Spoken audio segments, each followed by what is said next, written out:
in July. So 5 months have passed. We didn't have much of a increased number of cases with positive and symptomatic cases. There may be asymptomatic cases still going on, and majority cases to me will be asymptomatic and a few symptomatic cases. But severe COVID risk will be less because we have got very good hybrid immunity. Naturally infected majority of us, and also vaccine more than 90% have been covered with at least 2 sorts of vaccine.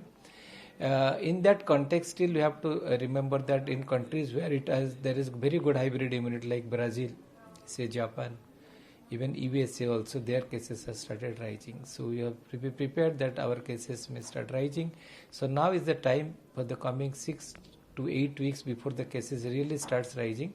Now is the time to make things straight so that we do not suffer like we suffered in the second wave.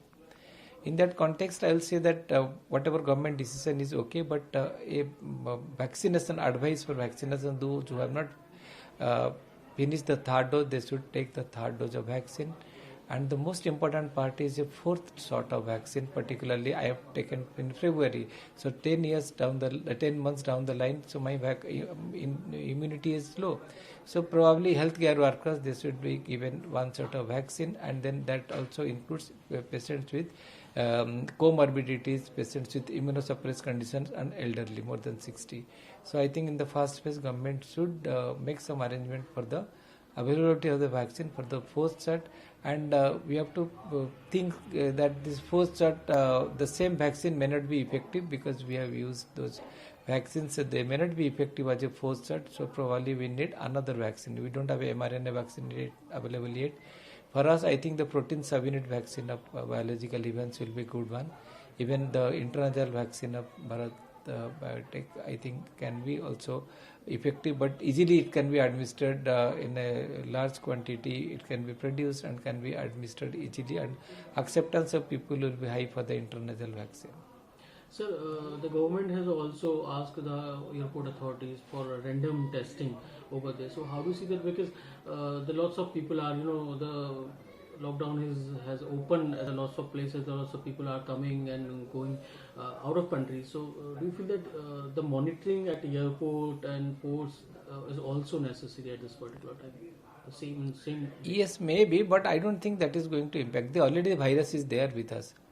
And we have seen in Omicron also, whatever you do, this virus is going to come to you. That is going to catch you.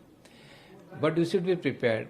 But whatever that, if they are doing a random check, particularly those symptomatic cases, if they are doing the checks again, then they can catch those persons, and probably the transmission rate will be a bit slower, and we can flatten the curve if at all there is a 4th wave coming.